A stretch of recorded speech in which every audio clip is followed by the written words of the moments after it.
Mapagpalang araw po sa bawat isa. Kumusta po tayo? Tayo po ay nagpupuri sa Panginoon dahil meron pong opportunity na mangaral even online. Gamitin natin yung technology para sa kapurihan ng Panginoon at hindi ito mag-isisilbing hadlang para hindi po magpatuloy sa pangaral ng kanyang salita. At dahil dyan, I would ask everyone to read with me John chapter 14, 1 and 27. Sabi niya sa verse 1, "Let not your heart be troubled. Ye believe in God, believe also in me." In verse 27, "Peace I leave with you, my peace I give unto you, not as the world giveth, give I unto you. Let not your heart be troubled, neither let it be afraid." So, dalawang beses na binanggit sa chapter, "Let not your heart be troubled." And that is the theme of our message. Let us pray. Panginoon, maraming po salamat sa oras na ito. Salamat po sa pag-asa na patuloy niyo pong ibinibigay sa amin every time we wake up in the morning, every time we come to church, every Friday, every time there's an opportunity to worship you, every time there is a chance to serve you.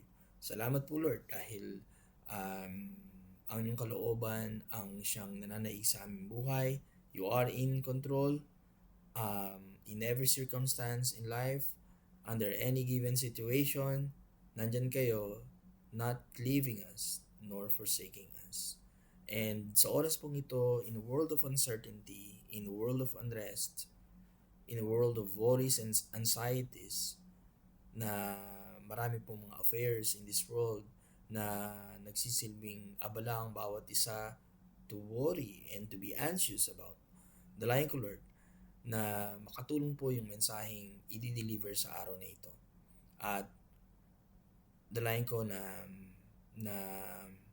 ma-enlighten kami ng inyo pong salita at ma-comfort at ma-challenge. At mangyayari lamang ito with the power of the Holy Spirit guiding us into all truth. Patawarin niyo po ako, Panginoon, sa aking pong mga pagkakasala at maging katanggap-tanggap nawa ang pangangalanan niyo pong salita. Kayo na po ang bahala, kinukumit ko po sa inyo, Panginoon, ang preaching of God's Word in Jesus' name. Amen. So, let not your heart be troubled. Verse 1 and verse 27. And these simple words or simple phrase ay nag-o-offer ng tinatawag na hope dun sa mga disipulo ng ating Panginoong Kristo, especially during this hour, kung saan ay meron pong mga nabanggit ang Panginoong Kristo bago niya banggitin yung verse 1. So titingnan natin yung account o yung mga sinabi ni Kristo na nagpakabahala sa mga disipulo. Unang-una, binanggit ng Panginoon sa verse 31 to 33 ng chapter 13 yung kanyang impending death, yung kanyang nalalambit na pagkamatay. So verse 31, "Therefore when he was gone out, Jesus said, Now is the Son of Man glorified, and God is glorified in him.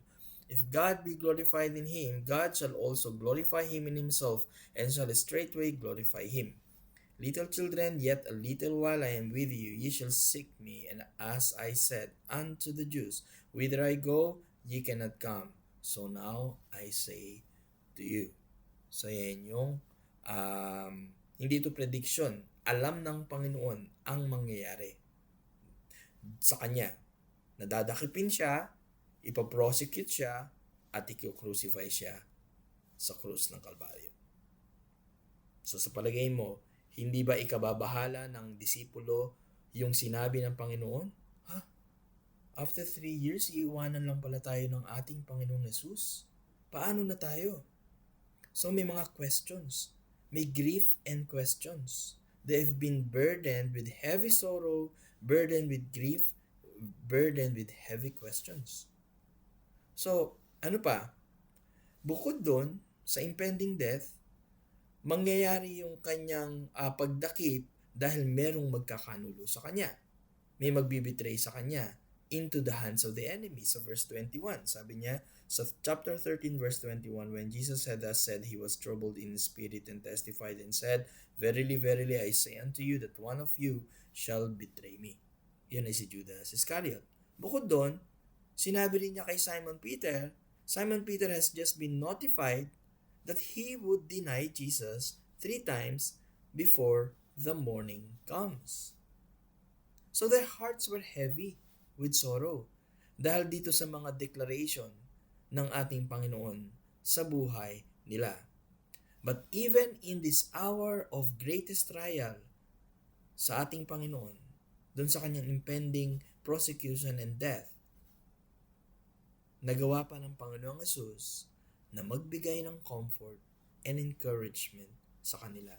Ayaw niya na basta iwan sila without giving them enough assurance of hope and peace. Dun sa verse 1, hope ang ino-offer dun sa verse 27 ay peace. So, medyo mahaba itong chapter na ito pero hindi natin mako-cover lahat. Pero at least, magbibigay tayo ng bird's eye view of the precious text today under the theme, let not your heart be troubled. Amen? Let not your heart be troubled. Coming from the Lord Jesus Himself, Siya ang nagsasabing, huwag kayong mabahala. Huwag kayong masyadong mag-isip. Huwag kayong mag-worry. Huwag kayong masyadong paranoid na dahil dun sa mga nangyayari sa sitwasyon ngayon, ay kung ano-ano na iniisip natin, ay kailangan i-withdraw na natin lahat ng ating cash, ay kailangan mag-imbak na tayo ng napakaraming bigas, ulam, dilata, at kung ano-ano pa. Wala namang problema sa pag-iimbak. Wala namang problema sa pag-withdraw. Pero the fact that we are so worried as if wala tayong Panginoong Jesucristo na nagbigay ng promise not to leave us nor forsake us. In the first place, kung tayo kukunin ni Lord, kukunin na tayo ni Lord. At hindi natin hawak ang sitwasyon. It's beyond our control. God is in control and He allowed things to happen for a reason. And the fact that we are saved and we are forever saved, alam natin kung saan tayo pupunta. Alam natin na yung kaluluwa natin, once na naghiwala yung ating pong espiritu sa ating katawan, ang ating katawan ay babalik sa alabok, habang ating kaluluwa ay pupunta doon sa langit para makapiling natin ang Diyos Ama at makita natin ang Panginoon sa Kristo face to face. Amen? So these are words of hope in a hopeless hour. Nung time na binabanggit ng Panginoon sa Kristo, let not your heart be troubled. Kaya niyang banggitin ito even if merong impending death na nalalapit sa Kanya. Amen? So number 1 biblical truth about letting not your heart be troubled. Why? Because, number 1, there is hope for tomorrow. At anong klaseng hope sa araw ng bukas? There's always uncertainty in what will happen tomorrow sapagkat you'll never know. Anong sabi sa James chapter 4 na ito ay lagi kong binabanggit every time we witness, every time na tayo nagsa-soul win, ang pinaka main introduction ko doon sa tao ay para iparealize doon sa tao that life is short and that you will never know what will happen in tomorrow. So, anong gagawin mo? Hindi mo alam ang araw ng bukas, sabi dito sa verse 14. James 4:14. Nasa Peter ako, sorry. James 4:14. Whereas you know not what shall be on the morrow, for what is your life? It is even a vapor that appeareth for a little time, and then vanisheth away. Hindi natin alam ang araw ng bukas. But there's one thing for sure. Sa isang mananampalataya, sa isang tunay na tumanggap sa Panginoong Jesucristo, that there is hope for tomorrow. At anong klaseng hope yun? Heavenly home. Amen? So there's a heavenly home. Jesus tells us about dun sa nakahandang lugar prepared for His people in verse 2. Diba? In my Father's house are many mansions. Amen? Hindi natin pag-uusapan masyado yung langit. Pero one thing is for sure, wala na dong partition, wala na dong bed space, wala na dong surot, wala na dong problema sa pera, wala nang utang, wala nang credit card, wala nang mga bagay na magpapabagabag sa atin. Di ba? In the Father's presence, we are free from sin. Mga kasalanan, mga besetting sin na hindi natin maiwan-iwan.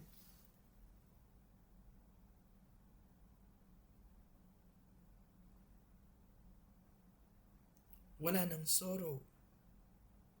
Wala nang suffering. Suffering sa trabaho. Suffering sa asawa. Suffering sa kapatid. Suffering sa boss. Suffering sa kliyente. Suffering sa pasyente. Suffering sa ating katawan. Suffering sa ating tuhod. Suffering sa ating sakit ng ulo. Sa high blood, sa sugar. Wala na ang lahat ng yan. Amen?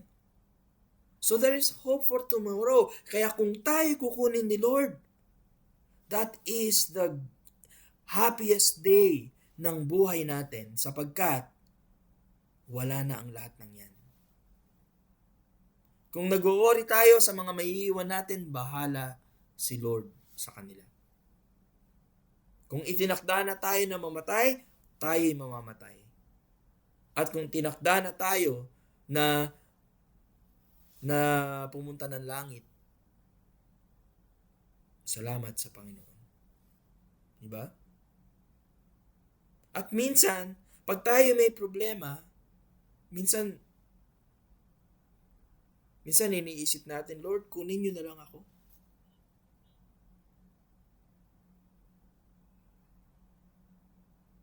Hindi ko na kaya. Diba? Kasi alam mo, pag kapiling na natin ang Panginoon, wala na ang lahat ng ito na nagpapabagabag sa atin. So there is heavenly home. Next time, magbibigay tayo ng sermon about heaven para ma-realize natin kung gaano kaganda ang langit na ating hinihintay. Walang sinabi yung mga mansyon dito sa lupa, yung mga mansyon at palasyo ng mga hari doon sa ibibigay ng Panginoon na lugar na nakahanda sa atin. Di ba sabi doon? In my Father's house are many mansions. A mansion over the hilltop, as the song says. So there is hope for tomorrow. Amen? So, let not your heart be troubled because there is hope for tomorrow. And then from verse 4 up to verse 31, hindi lang merong pag-asa sa araw ng bukas, kundi number 2, there is help for today. Amen? As in today, in this present world, kahit ikaw ay nakatira sa mundo na puno ng kasamaan at ang mundo ay pasama ng pasama at ang mundo ay nagbibigay sa iyo ng napakaraming problema sa paligid, problema sa pera, problema sa kumpanya, problema sa asawa, problema sa kapatid, problema sa sarili, and everything. Ang ibinigay na comfort at encouragement ng Panginoong Jesucristo, number 2 is that there is help for today. Na akala mo walang pwedeng tumulong sa iyo pero ang Panginoong Jesucristo ay ready to help us. Verse 4, help in salvation. What kind of help? Kaligtasan. Doon sa mga hindi pa ligtas, doon sa mga nasa kaligitnaan ngayon, nasa gitna natin, na hindi pa nakakaalam ng tunay na kaligtasan, na ang kaligtasan ay hindi mo makukuha sa kung sino man, kundi makukuha mo lang sa pangalan ng ating Panginoong Hesukristo. John 14 verse 4, sabi niya, And whither I go, ye know, and the way ye know. Amen? Sabi sa verse 5, Thomas saith unto him, si Thomas, the doubting Thomas, Thomas saith unto him, Lord, we know not whither thou goest, and how can we know the way? And this is the very basic question asked by every one of man. By every single man. Paano ko ba malalaman ang daan? Ang problema, hindi pa nasasagot yung tanong, gumagawa na ka ng sariling daan. Ni hindi man lang mag-search. Hindi ba sabi doon, search the scriptures in that you may know that you have eternal life. Susunod na lang tayo sa ating mga magulang. Nung tayo bata pa, ipinanganak tayo doon sa ating dating relihiyon. At anong sabi ng iba? Ako'y pinanganak sa relihiyong ito, ako ay mamamatay sa relihiyong ito. Di ba? Ni hindi man lang sinerch ang katotohanan. Pero dapat tinanong ng tao yung tanong na, how can we know the way? Sa verse 6, ito ang sagot ng Panginoong Hesus. Jesus saith unto him, I am the way, the truth, and the life. No man cometh unto the Father but by me. So yung help, yung tulong, ay makukuha lamang natin doon sa pwedeng magligtas sa atin. At pumarito ang Panginoon in Matthew 1:21. Sabi niya, Matthew 1:21, nung siya ay pinanganak dito sa lupa, nung siya ay nagkatawang tao, sabi niya, so verse 21, and she shall bring forth a son, and thou shalt call his name Jesus, for he shall save his people from their sins, because he is the way. So this is the question, how can I be saved? Sabi ni Kristo, he is the way. Siya lang ang way of salvation. Sapagkat sabi sa Acts 4:12,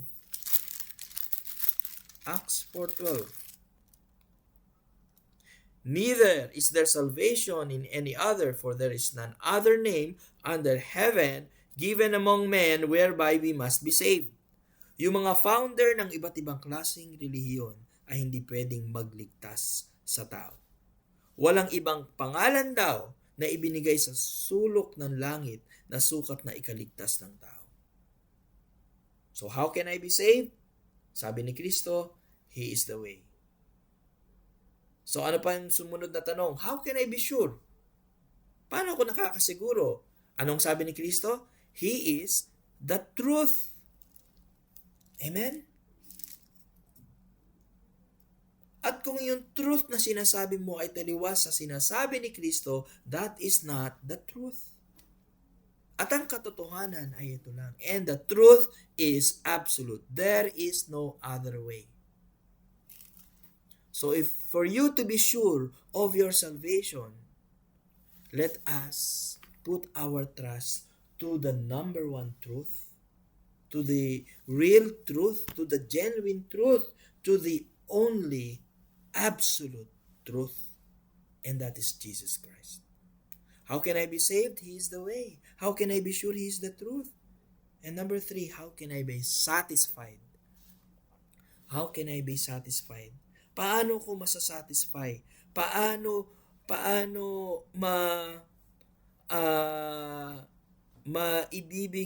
maibibigay sa akin yung full satisfaction? The only one that can satisfy your soul is Jesus Christ, because He is the life. Sabi ni Kristo, how can I be satisfied? He is the life. The everlasting life. The living water. The bread of life. The one that would sustain us. The one that would provide us. The one that would protect us. Amen? So Jesus is all you will ever need to guarantee your soul's salvation. Salvation, assurance of salvation, and what? the complete satisfaction. Siya lang. At wala ka nang hahanapin pa. Pag sinabing, how can I be satisfied? Since He is the life, He is enough. At hindi mo na pwedeng dagdagan yung salvation na ino-offer ng Diyos sa'yo. Na si Kristo lang ang pwedeng magligtas sa'yo at wala nang iba pa. Hindi pwedeng faith plus works. Faith plus baptism. Faith plus religion. Faith plus di ba? Iba't ibang klaseng ways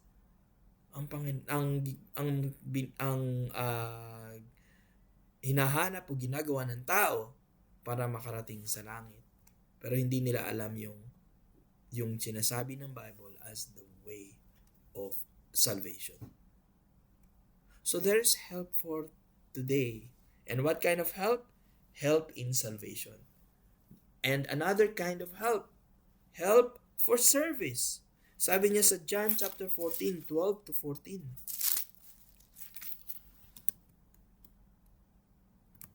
John chapter 14, 12 to 14.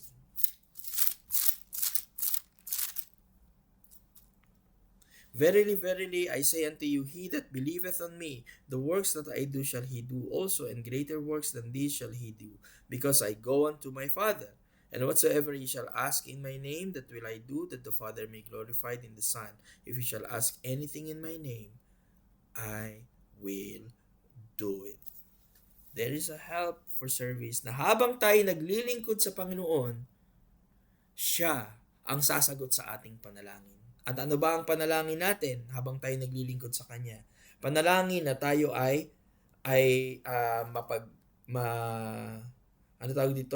maisupply yung ating pangangailangan. Ano pa? Magkaroon tayo ng comfort, ng encouragement, at tayo bigyan ng lakas habang tayo naglilingkod sa Kanya. So habang tayo nabubuhay sa mundong ito, here and now, we can rest assured that Jesus will aid us in His work. Na siyang tutulong sa atin. Hindi natin kaya na maglingkod without the help of the Lord. At biyaya ng Diyos na tayo nakakatayo sa pulpito, na tayo ay nakakapaglingkod even if we don't deserve yung privilege of ministering. Pero God is the one who enables us regardless of our weaknesses. And He gives us promises in relation to our service. Number 1 promise, He will honor us. Verse 12. Verily, verily, I say unto you, he that believeth on me, the works that I do, shall he do also. So, alam ng Panginoon kung sino yung nananampalataya sa Kanya. At alam ng Panginoon kung sino yung tunay na believer. At kung ikaw ay tunay na believer, sabi niya ng Panginoon, the works that I do shall he do also. Yung ginagawa niyang works ay gagawin din niya. Okay? And greater works than this shall he do, because I go unto my Father. Amen? So, the Lord will honor us. In what way? As long as you do about the ministry of the Lord, He will honor you. In such a way that your works will be recognized and accepted by God. In such a way that whatever you do it heartily as to the Lord and not unto man. Amen? He that believeth on me, the works that I do, shall he do also. Ano pa? Ano pa yung promise dun sa mga naglilingkod sa Panginoon? Number 2 too, He will hear us. We are given the blessed assurance that when we call upon the name of the Lord, He will hear us. And whatsoever He shall ask in my name, that will I do, that the Father may be glorified in the Son. Amen? He will hear us and will move in the time of our need. Yung instantly, na alam ng Panginoon yung pangangailangan mo, ibibigay niya. Amen? And it makes serving Jesus much easier to know that we do not serve alone. That we have His presence and His attention to our prayers. Only if and only if we pray. Kaya dapat part ng buhay ng Kristiyano ang prayer life na tinatawag. Sabi niya sa Matthew, ask and it shall be given unto you. Seek and ye shall find. Knock and it shall be opened unto you. Diba? Sabi niya sa Jeremiah 33:3, call unto me. So ang command is call unto me, and I will answer thee. Paano sasagutin ang call kung wala namang call? Diba? So He will hear us. So part of our service is prayer. Ano pa? He will honor us, He will hear us, and same verse, 13 to 14, He will help us. Amen? Hindi lang niya pinramis na pakinggan ang ating mga panalangin, pero pinramis din niya to move in such a way as to bring about an answer sa buhay natin. At magugulat ka na lang, sinagot na ang ating panalangin. Pinapakinggan at tinutulungan. Amen? Maganda na ikaw ay good listener sa isang humihingi ng advice o humihingi ng tulong. Kinig ka lang na makinig. Pero hindi mo naman siya kayang tulungan. Nakikinig ka lang. Meron kang sympathy, pero wala kang compassion. Hindi ka nag-a-act para ma-prove na talagang ikaw ay kumakalinga. Ang Panginoon, He helps us all the way. Siya ang magpo-provide ng lahat. Siya ang magbibigay ng way, ng instrumento para sumagot sa ating mga panalangin. So, ang credit, ang glory ay sa Panginoon. Kaya kung merong tumulong sa atin, always remember na instrumento lang sila para tulungan ka ng Panginoon. In reality, si Lord ang tumulong sa iyo. Kaya nga, ang ating prayer sa bawat isa is to become a channel of blessings. Na sa atin nagpo-flow yung blessing. Na pwede tayong gamitin ng Panginoon para mag-flow sa atin yung blessing na ibibigay ng Panginoon sa ibang tao. We're not just talking about material or financial. We're also talking about spiritual. Na pwede tayong gamitin ng Panginoon na maging instrumento para tayo ay magising, para tayo ma-rebuke, para tayo ma-comfort, para tayo ma-revive spiritually, para tayo ay maging encouragement sa iba, para sila ay magpatuloy sa kabila ng kanilang pinagdaraanan. Ang help ay laging nasa Panginoon. Gumagamit lang siya ng tao. At minsan kahit yung mga unbeliever ay nagagamit niya para tayo ay pagpalain. Tulad ng ating mga employer. Na kapag ang employer natin o ang kumpanya natin ay lumalago at nabibless ng maraming proyekto, ng maraming profit, ng maraming kliyente, we owe it all to God. We give glory to God who provided us with our source of income. Hindi yung masyado yung praises natin dun sa kumpanya, pero dapat ang binibigay natin ay ang glory ay binibigay natin sa Panginoon sapagkat alam natin na ang tumutulong sa atin ay ang Panginoon. Amen? So ano pa? There is hope, there's help for service, there's help in salvation, help for service, and number 3, help for surrender. So merong aid, merong tulong na ibinibigay ang Panginoon sa mga nagsusurrender sa Kanya. Sabi niya sa verse 15, John 14:15, "If you love me, keep my commandments." Sabi niya sa 19 to 24. Baka matagal tayo. Okay. Chapter 14, 19 to 24. "Yet a little while, and the world seeth me no more. But ye see me, because I live, ye shall live also. At that day ye shall know that I am in my Father, and ye in me, and I in you.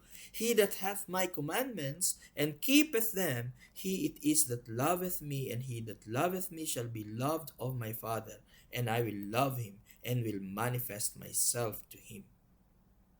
Amen.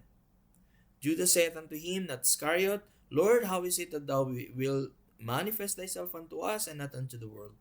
Jesus answered and said unto him, "If a man love me, he will keep my words, and my Father will love him, and we will come unto him, and make our abode with him. He that loveth me keepeth not my sayings, and the word which ye hear is not mine, but the Father's which sent me."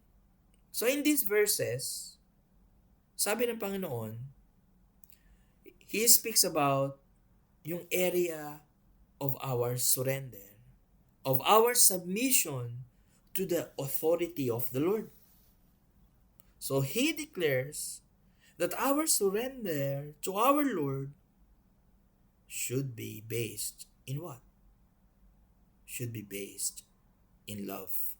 Sapagkat sabi niya sa verse 15, "If ye love me, keep my commandments." If you keep the commandments of the Lord, meaning you are willing to obey and you're willing to submit to His authority.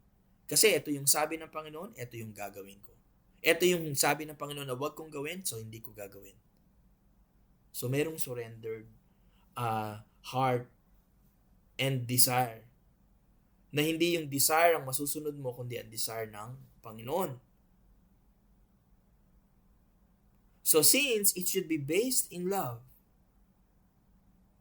there are two great biblical truths na dapat nating matandaan about love. There's what you call the proof of love. In verse 15, "If you love me, keep my commandments." And Jesus makes it very clear, crystal clear, that our obedience to Him and His words is the absolute proof of our love to Him. Kung mahal natin ang Panginoon, hindi natin susundin ang ating sarili. Pero dahil mahal natin ang Panginoon, we will keep His commandments. We will surrender to His will. We will submit to His authority. Na hindi ang sarili nating laman, ang sarili nating katawan ang masusunod. Kung mahal natin ang Panginoon, kung may bumubulong sa'yo, huwag kang umaten. Huwag kang magpatuloy. Huwag kang magpakasipag. Hayaan mo na ikaw ay maging part ng mundo instead na maging part ng church. Babaliwalain mo ang lahat ng klaseng bulong na yan. Kasi ang bumubulong sa'yo ay ang diablo. Para sabihin, i-give up mo na yan. Magpakasaya ka sa kung anong gusto mo sa buhay. Pero kung mahal natin ang Panginoon,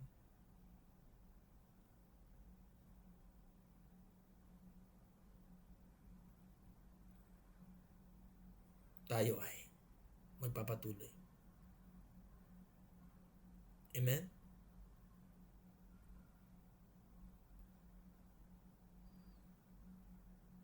So it's a proof of our love kapag nagagawa nating sumunod sa Kanya imbis na sundin ang ating sarili. At itong lips na to can say what we please. Pero hanggat ang buhay natin ay hindi nagmamatch dun sa lips natin, hindi natin pwedeng sabihin na mahal natin siya. We are only deceiving ourselves. Kaya nga sabi dun sa James 1:22 na sinasabi ni James, narinig mo ang salita ng Diyos, anong gagawin mo sa salita ng Diyos? Sabi niya sa James 1:22, but be ye doers of the word, and not hearers only, deceiving your own selves. Kung aaten tayo sa church, at makakapakinig tayo ng preachings after preachings after preachings, pero wala tayong pakialam or wala tayong desire na i-apply kung ano man yung ating napakinggan. Sabi doon, we are deceiving ourselves. Where is the proof of our love sa Panginoon? If our lives don't match our lips. Sabi nga, we walk the talk. We live what we preach.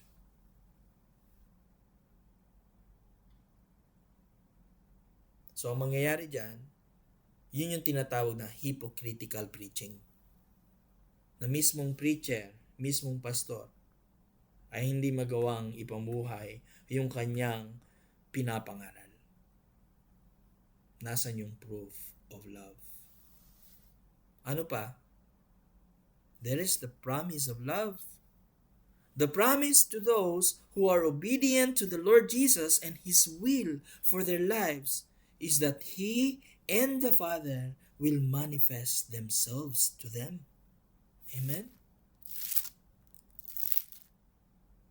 Na ang Diyos Ama at ang Diyos Anak ay magmamanifest sa buhay nung mananampalataya na marunong sumunod sa Panginoon.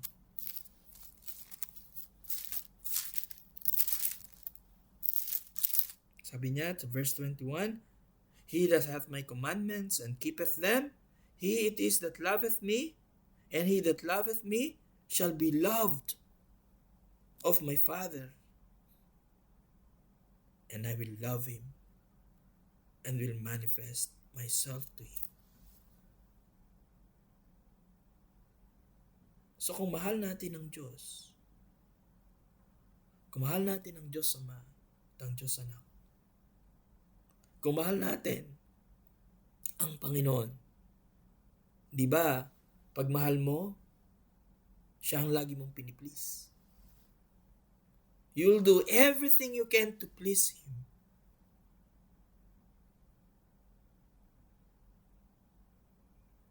At kung nakikita ng sa tao in human perspective, for example, dahil nga men pleaser ka, miniplease mo yung tao, pero pag yung tao hindi ka naman piniplease, nadi-disappoint ka. Pero when it comes to God, pag alam ng Diyos na ang piniplease mo ay siya, anong sabi doon? Pag alam ng Diyos na ang minamahal mo ay siya, anong sabi doon sa verse 21? He that hath my commandments and keepeth them. Sila raw na nandyan ang salita ng Diyos at napapakinggan, na alam yung utos ng Panginoon at sinusunod ang mga utos na ito, at hindi lang basta alam yung commandments at sinusunod to, sila din na nagmamahal sa Kanya dahil nga sumusunod siya. And he that loveth me, sabi doon, anong pangako? Shall be loved of my Father. That is the promise of love. Amen?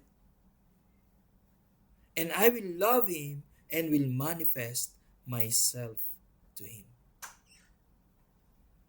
That's a wonderful message of love na mararamdaman mo at mararanasan mo ang pag-ibig ng Diyos sa ating buhay. At kung tayo iniibig ng Diyos dahil sa nakikita niya na tayo ay marunong sumunod sa Kanya, anong susunod doon? Blessings after blessings after blessings. Amen? Tingnan mo si Joseph. Mahal niya ang Panginoon at mahal niya ang kanyang salita at siya ay firm sa kanyang pananampalataya sa pagiging believer of God. 'Di ba? Hindi siya nag-compromise kay Pharaoh at sa mga nakapaligid, hindi siya nag-bow down kay Pharaoh. Sumunod siya sa mga utos ng Diyos. Anong nangyari kay Joseph? 'Di ba binless siya? Siya ay pinromote ng Panginoon. Let us always remember that promotion comes from the Lord. Pero how can we be promoted if there is no proof of love? By keeping the commandments of the Lord. So the promise of love is that surrender to the Lordship of Jesus Christ will bring with it great authority in the work of Christ. Kaya, napopromote ka, ang promotion, hindi lang po sa trabaho natin, ang promotion ay sa church din. In Matthew 25:21, sabi rito,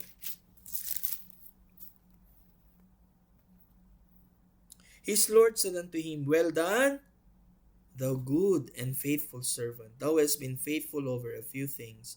I will make thee ruler over many things. Enter thou into the joy of thy Lord. Sarap pakinggan na ang commendation ng ating Panginoon sa atin is, Well done, thou good and faithful servant. Masarap pakinggan na ang Panginoon mismo ay natutuwa. Sabi doon, enter thou into the joy of thy Lord. Na acceptable sa Panginoon ang ating ginagawa. Amen? At ginagawa natin yun, kaya tayo sumusunod. Hindi dahil sa tayo napipilitan.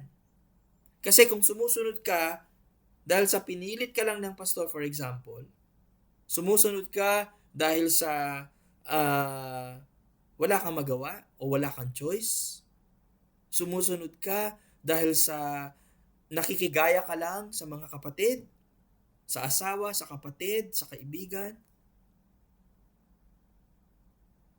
sumusunod ka dahil mahal natin ang Panginoon. Kaya matindi yung verse na, If you love me, keep my commandments.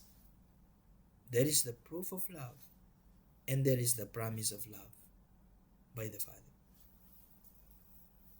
Amen?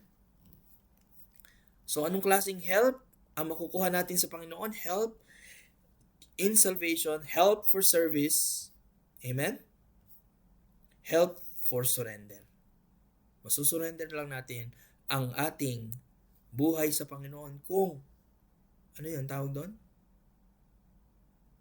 Kung matuto tayong sumunod sa Kanyang mga utos. Ano pa? Number 4, help in the Spirit. Amen? There is help. There is a promised comforter in verse 16. John 14, verse 16. Last na po ito.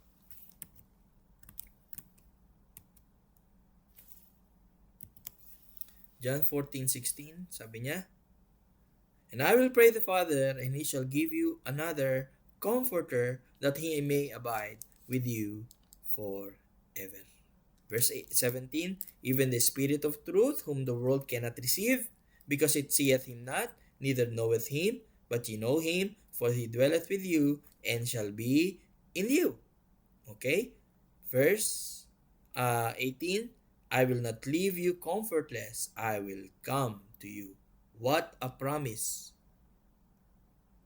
Tayo, pag iniiwanan tayo ng ating mahal sa buhay, halimbawa, yung pag nagpapaalam na ang mag-asawa, for example, mag-a-abroad yung lalaki, 'di ba? Siguro yung babae kaya umiiyak.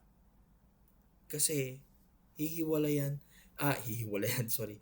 Kasi mawawalay yung kanyang asawa sa kanyang paningin. At yun yung worries niya, yun yung anxieties niya. Diba? Paano kapag matagal na kaming magkahiwalay, siya nasa abroad, ako nandito.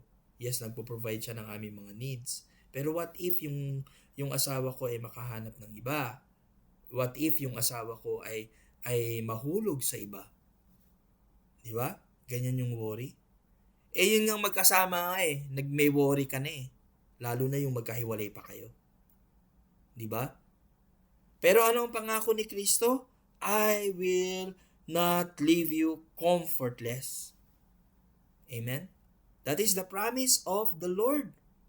Nung siya'y mamamatay dun sa krus ng Kalbaryo, I will not leave you comfortless. Siya'y mamamatay, siya'y magre-resurrect, mag-i-stay for 40 days, mag-a-ascend into heaven. Hindi siya nag-stay on earth. Siya ay niluluklok sa kanang kamay ng Diyos Ama sa langit. Pero sabi niya, ang pangako niya, I will not leave you comfortless. At sino magiging comforter natin? Walang iba, kundi ang Holy Spirit. God, the Holy Spirit. So, anong title ng Holy Spirit? Comforter. In Greek word, paraklete. One who comes alongside of another to offer aid and comfort. Anong i-offer daw ng comforter, ng Holy Spirit? Aid or help and comfort. So, it carries the idea of being an advocate or a lawyer. Okay? So, pag sinabi nating another comforter, yun yung personality of the Holy Spirit. Holy Spirit is not a force. Holy Spirit is a person. In Greek word, alios, which literally means another of the same kind and quality. So, Jesus was a comforter himself, but the Spirit of God is another comforter. So, inilevel siya sa level ng ating Panginoong Jesus. So, we have God the Father, God the Son, and God the Holy Spirit. And what is the ability of the Holy Spirit? In verse 17, even the Spirit of truth. Okay? Akala ko ba ang truth ay si Jesus Christ lang? Kaya nga siya ay another comforter. Another of the same kind and quality. He is co-existent, co-equal with God the Father and God the Son. Amen? So, ano yung ability niya? Is to be a comforter. Amen? So, 3 years na nanirahan ang Panginoong Jesucristo sa lupa. Ngayon, bagamat siya ay alis, He will still be able to abide with His children when the Holy Spirit comes. Amen? Kaya nga mag-i-indwell ang Holy Spirit sa buhay natin. He is to indwell and He is to instruct in verse 26. But the Comforter, which is the Holy Ghost, whom the Father will send in my name, He shall teach you all things. So, ang nagtuturo sa atin ng lahat ng bagay mula sa salita ng Diyos ay ang Holy Spirit who will guide us into all truth and nothing but the truth.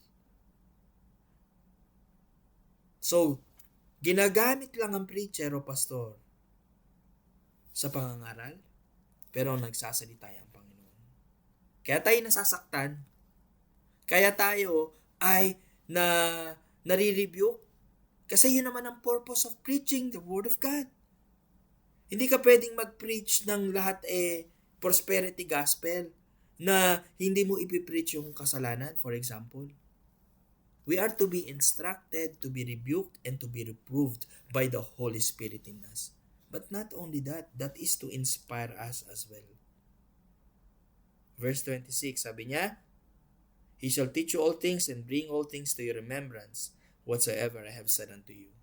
Amen? Kaya nga verse 27 as our last verse. Peace I leave with you. My peace I give unto you, not as the world giveth, give I unto you. Let not your heart be troubled, neither let it be afraid. So, sabi ng Panginoon, let not your heart be troubled. Nandito ako, kapiling nyo. At ngayon aalis ako, merong comforter. Kaya tapat ang Panginoon sa kanyang pangako, He will never leave us nor forsake us. I will be with you always. Sabi dyan sa Matthew 28:20, di ba? Yung Great Commission, dulong part. And I will be with you always, even unto the end of the world. Paanong being with you always? Wala ka naman dito, physically. Pero there's a Holy Spirit. The another comforter. Na siyang magtuturo sa atin, na siyang mag-i-inspire sa atin, na siyang mag-i-indwell sa atin. Amen? So, ang tanong, tapusin na natin to sapagkat malolobat po ako. Ang tanong, are we saved?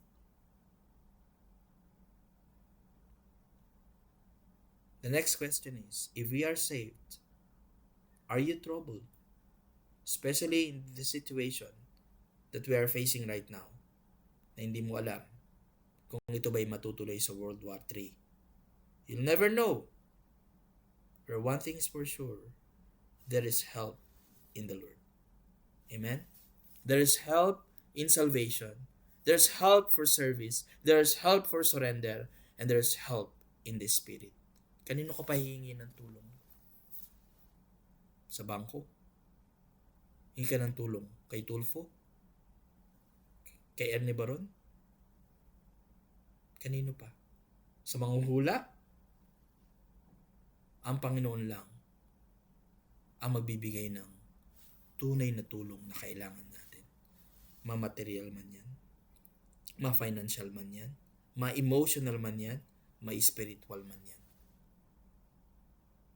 Only Jesus can satisfy our souls. Let us pray. Panginoon, maraming po salamat for this wonderful day. At patawarin niyo po kami, Panginoon, sa amin po mga anxieties and worries in life. Help us, O God, to be able to understand na ang amin pong hope ay sa inyo lamang. We have the blessed hope. We are looking for that blessed hope of the glorious appearing of the great God and our Savior, Jesus Christ. Na habang kami po ay naghihintay ng inyong pong pagdating, kung kailan niyo po kami kukunin, ay kami makapaglingkod sa inyo. At makapagpakita kami, Panginoon, ng pagmamahal sa inyo by keeping your commandments, by surrendering ourselves to your will, O God. Patawarin niyo po kami sa lahat ng aming mga pagkukulang. And thank you, Lord, for everything. Kayo po ang aming tinataas. I-bless niyo nga po ang church.